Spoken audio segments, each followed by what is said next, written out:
I was fighting 7 cases. I mind you, I was fighting 7 cases. Only went down for 2 felonies, first degree. Second count, my co-defendant, you know what I'm saying? Nigga Gerald Holmes and Devin Booker, snitch ass niggas, you know what I'm saying? Niggas that I never thought was snitch. The nigga even popped something for me. You know what I'm saying? We thought we gonna see the moon, get rich. You feel me? He ended up going to a dice game, get jammed down. Nigga roll a dice. He scoop up the money. Nigga forgot his point, so he picked up the money. Said Explain that you to burnt people it. that don't understand what So that people means. that don't know about the dice game, EATTY situations.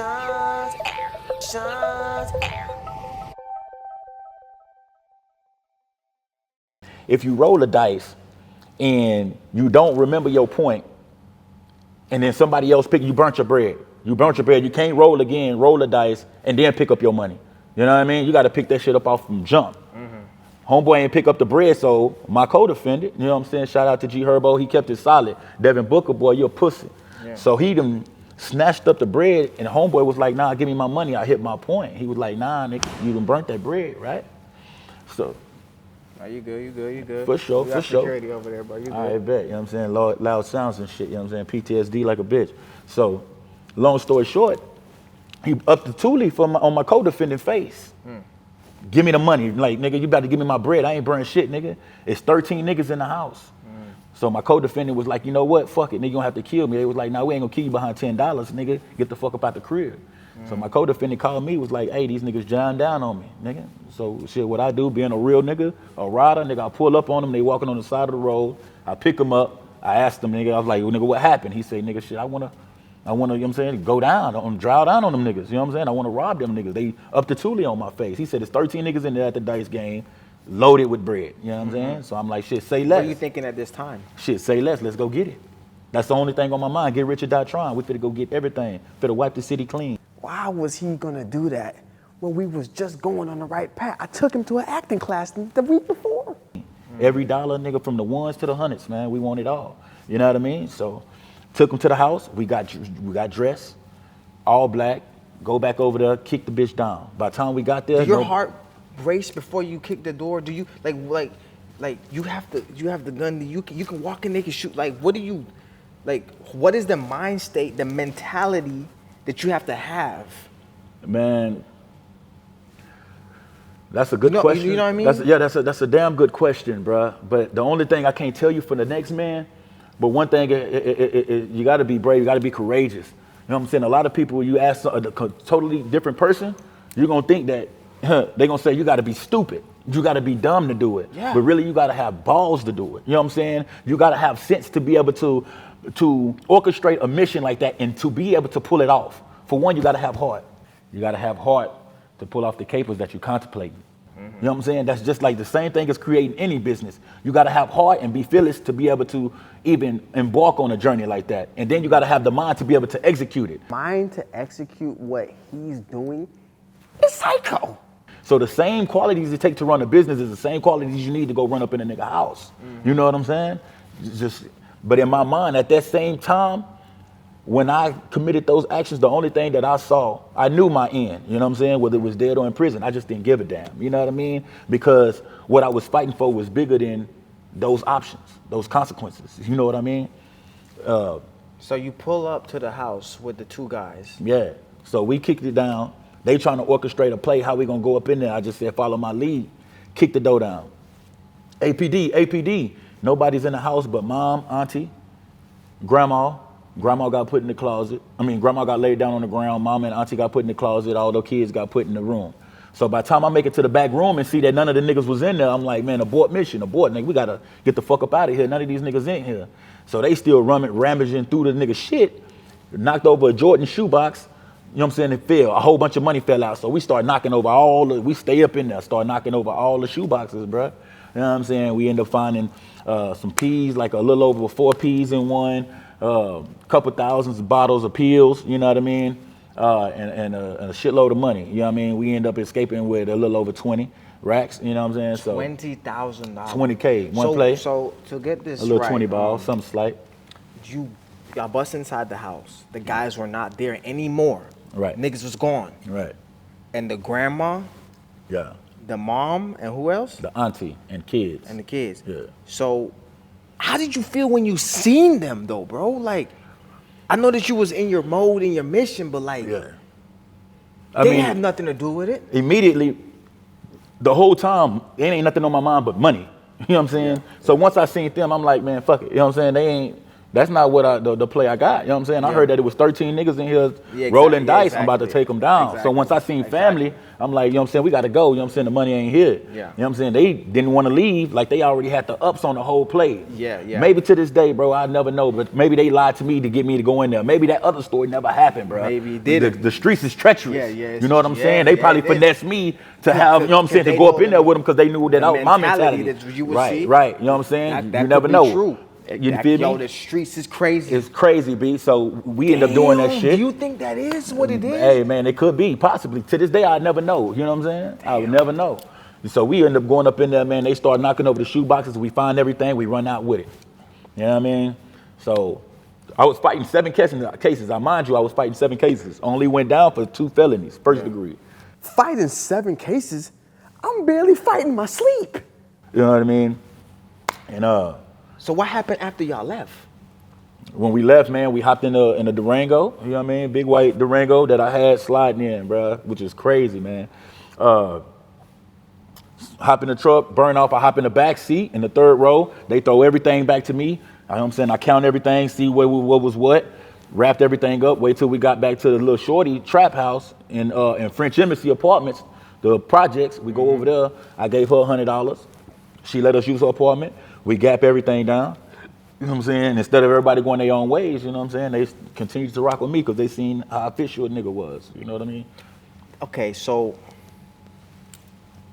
bro, it's deep because that's leadership quality. You know what I mean? Like, how do that work now in your entrepreneur life? You know what I'm saying? Because, like, that bravery, bro, that's everything you need to become an entrepreneur. Yeah. And I mean, when they was calling me boss, man, I really didn't take nothing to it. You know, they, boss, what's the next lick? What's the next play? You know, I could have, if my mind was in the right spot, I could have orchestrated something completely different that would have benefited all of us in a positive way. Yeah. You know what I'm saying? We could have went lick. We already hit so many licks. We had enough money. It's just something about the fast money. That's the way that it becomes an addiction. Fast money, gonna burn fast. You got to get it again. For most, you know what I'm saying? It became addiction for me. You know what I'm saying? So how can I go to making at least $10,000 a week to go back to working for $10 an hour at a job? You know what I'm saying? It seems abnormal. You know what I mean? And growing up from the neighborhood that we grew up in, it's like, you know, how can why would I, that's not an easy exchange, bro. You know what I'm saying? That's not a fair exchange. Why would I do that? You know what I mean? Instead of getting it the hard way, I'd rather get it the easy way when I felt like I had to at that time. Yeah. You know what I mean? So it's just, it was fucked up for everybody, man. And then and then all that happens, and then you get locked up. Yeah. How did they catch you? We got caught up, man, because we was going to another mission, man. There was a guy that used to be in the Army, man, and my boys, they was doing their homework for about 2 weeks, which means they was following them, stalking them for about 2 weeks. So the day came for us to actually run the play on dude. So we ran the play. Can I ask this before you say that? Yeah. What are you guys doing in between time? In between times, they hustling the drugs that we taking people, the drug dealers down for. They selling them. Mm-hmm. I'm giving mines to them to sell to keep money in my pocket. Mm-hmm. And I'm filling out jobs applications on Indeed, Monsters, Job to Go. You know what I mean? I'm filling out job applications. I had one night and one day, bro, I remember I filled out 44 applications. I got 12 callbacks, only 9 interviews, and none of them landed. 9 interviews, no job. What else you gonna do? None. Out of 9 interviews, none of them landed. So what you know what that do to my mentality when I'm already coming from the streets? I'm already at the bottom. In my mind, it's like, you know, shit, turn up. Okay, so you guys gotta are go get it, stalking the case, doing the recon. Yeah. And you send your soldiers out, and then what happened? Yeah. So Devin Booker, I must keep dropping his name, Pussy, man. So he snitched on you? Yeah, he snitched. He on my paperwork, man. He's on my paperwork, man. I'm talking about black and white. But long story short, this nigga went on a mission with Sip, took the man down, took him for everything, and left the phone on him. Cluck move. You know what I mean? This is what happened when a veteran got rookie niggas with him. You being a vet in the streets with rookies, you bound to get caught up, nigga. You know what I mean? Maybe it's my fault for not training the nigga well, or it was God's plan. You know what I'm saying? He ended up taking the dude down, left his phone. So when he run back to the truck, hop in the truck for us to mash off. Home dude running after the truck on the phone with the police. So by the time we get to the next exit, police behind us. So I'm telling G Herbo, I'm telling him, go, fam. Go, Gerald Holmes. My nigga. Hey, fam, keep going. Don't stop, nigga. Yeah. Take him on a high speed. He panicked, pulled in front of a Dan's hamburger, bro. The Dan's right by? Dan's off of North Lamar. Yeah, right by. I'm talking about, it's so many cars. There's about 4 SUVs, motorcycles. By the Goodwill. Dan's across the street. No, it's over there by the old Holland Mall, where the old Holland Mall used to be, hitting that back way where DPS used to be. Yes. Yeah. That's what I'm saying. Yeah, right that by Dan's. the Goodwill. Yeah, that Dan's hamburger. That Dan's hamburger. What's the bookstore, Jay? We right there. We right there, man. Y'all on Dan's? We right there. We in the parking lot. People looking at us. Dan's is closed off. Man, they look exactly. You know what I'm saying? We boxed in. In the Dan's parking lot? Bro, that's my favorite spot to eat sometimes in Austin. Stay away from there. We boxed in, right?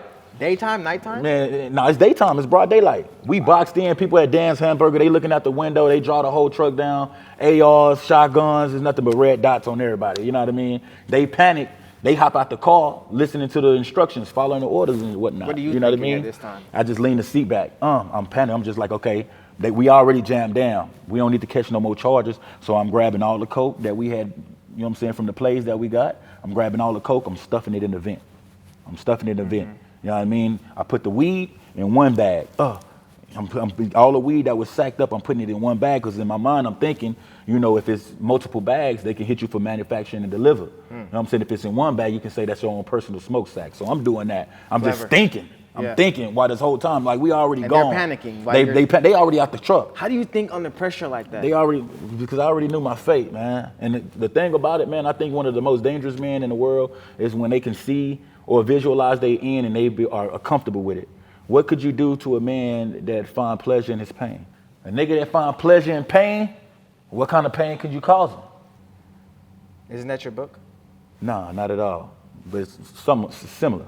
And the book is called How to Turn Your Pain into Power, which is a completely different concept. But if you find a man that find pleasure in his pain, hurting him won't do nothing but give him peace. What could you do to a man like that? A man in his mind that already has it, that he was willing to sacrifice himself to get whatever he wants. What kind of enemy is that, man? That's the most dangerous one you got. He'll put a bomb on and run up in your house, man, and he's willing to take himself out just to make sure you gone. That's a dangerous man. Yeah. That's the mentality I had, but when it came to the money, and I wasn't gonna let nobody stop me. Law enforcement, mama, granny, couldn't talk no wisdom or knowledge into me. I was mentally satisfied. Mentally satisfied. When he was mentally satisfied to die or go to jail, that really hurt me, man, because I seen what he could actually be, bro. With my journey, and however it ended, as long as I had something put back for my children when I was gone. So you lean the seat back, you're stuffing the vents with the coke. Yeah. You got the weed, you put it in the bag, and then what? One bag. So now I grabbed the guns that we had, that I bought them, grabbed my gun, ripped open the floorboard in the Durango. If you rip open the floorboard in the Durango and then you see that it's gonna be a metal square right there, it's enough for you to stash a little bit of shit, you know what I mean? So all the guns fit and the weed fit, you know what I'm saying? So I stuffed it, tried to seal it back in, grab my foot. So I tried to get in the back seat. Yeah. When I tried to get in the back seat, I had a gym bag back there because we were from hotel, whole house to whole house. You know what I mean? So I go back there, tried to change clothes. And when I tried to climb in the back seat, an officer saw me, said somebody's still in the vehicle. So I heard, man, freeze, don't move, exit the vehicle. So then I climbed back in the front, I'm gone, bro. Like, you know what I'm saying? They see me. I ain't even know where I can go, you know what I mean? So I just put my arms out the window. One officer that walked up, he said, open the door from the outside. I opened the door from the outside, put your hands in the air. The whole spiel, man, walked back up to the sound of my voice and get on your knees. I get on my knees, bro. They beat my ass. You know what I'm saying? They slam me, of course, lift me up, slam me on the truck. You know, that whole ass shit. You know what I'm saying? Laws be doing. But that was the play, man. They locked me up, took me to Central Booking, downtown Austin, Texas, bro. And shit, that was where I was at. until they shipped me out to prison, fam, where I spent the next 7.5 years. Getting 7 years changed my whole mentality in the way that I think. So the whole time, you know, I'm sitting in the county, bruh. I'm fighting my case, you know what I mean? But they gave me a bullshit ass court appointment, a public defender, man. He seen me within the first 9 months of me doing my time in the county. He only seen me once. Public what? Oh, you going to jail? So by the time it even got, you know, a court date that I actually seen, they was at 30 years. Damn. They offered me 30 years for the first Bro, 7 months I was in there. there. When you heard that? I mean, my mind was racing. My heart didn't drop yet because I already knew that they're gonna come with another offer. My heart didn't drop until that second offer was 30 years. DA ain't budging off the 30. Imagine hearing 30 years. I would have shit myself from my mouth. You know what I mean? So I'm like, damn, I panic. I called my grandpops. You know what I mean? My boxing coach. You know what I mean? He called Ann Wolf. You know what I mean? And talked to her about my case. They said if I don't sign for the 30, that following Monday I was gonna have to get ready for trial. That Monday I got to go do jury selection. So when I called them, she ended up calling her private attorney. He ended up calling my attorney. My attorney came up there that Friday before that Monday I had to do jury selection. Told me what the play was. What's jury selection? Jury selection is when you go up to court and then you're gonna pick the 12 people that's gonna be your jury. I can't imagine picking 12 people that's gonna sentence me. That's just criminal in itself. Your jury out of a lineup, so you actually get to have part in who your jury is gonna be, right? So at that point in time, like I'm like, damn, I want to go to court. Like fuck it, I'm finna take it all the way to the gate. You know what I mean? Like 30, y'all gonna have to get that to me. You know what I mean? So that whole time, bro, I'm thinking, fuck, I'm finna take it to the gate. So I called my family, nigga. I called moms, uncle, you know what I'm saying, baby mama, nigga. I'm calling everybody like, hey fam, like, nigga, I'm finna go to trial. You didn't call me? I'm finna go to trial. Nigga, I ain't had you. You was busy living life. I heard about you too, boy. I heard about you while I was up in there behind that wall. But at that time, only the numbers I was able to remember. Okay. You know what I mean? We ain't got no cell phones up in there, nigga. The numbers I was able to remember, you feel me? So I ended up calling the whole family, man, the whole lineup from the numbers I was able to remember. And then they all telling me, nah, don't take it, because I talked to your attorney. Your attorney said that you're gonna lose and they're gonna give you 36 instead of 30. You know, I'm like, God damn, fuck that. Like, you know, I'm still gonna take it to the gate. They don't have no evidence on me. No face, no case, no evidence, and they can't fuck with me. Yeah. They don't have no evidence on me. I didn't get picked out of a lineup, didn't have the clothes on, you know what I'm saying, that the victim said that the suspect had on when he committed the crimes, none of that. Like, nobody never seen nothing. You know what I'm saying? I'm dressed up like a ninja, ski mask is everything. Shiesty mask before it was a shiesty mask, you know what I mean? But long story short, you know, I called baby moms. Baby moms gave it to me straight. She was just like, man, listen, you know, you take this 10 years that they offering you. The 10 years came from after Ann Wolf got her personal attorney. Her personal attorney came over there. That was a whole, get help. Yeah, that was a whole nother little criminal shit going on up under the table. See, this is how they work.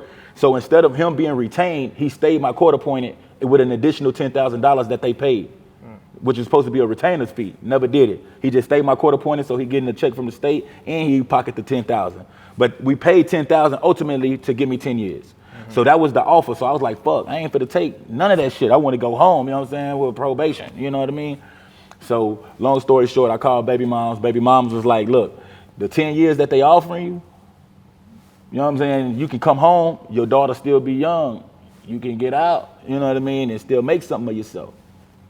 You know what I'm saying? You can still be part of her life, help raise her, you know what I mean? But if you take this 30, by the time you come home, she's gonna be a grown-ass woman. You're gonna miss everything, you know what I mean? So that was the mentality that I had. That's what made me actually sign for my time. Wow. I took 10 years for 10 bands. I feel like that was a fair exchange. Yeah, that's what made me sign for my time, man. Just wanting to get out before my daughter was a grown woman, in case if I would have lost. Because even fighting the appeal to even, you know, get a shit back and come back, bro, it's gonna take about 5-7 years.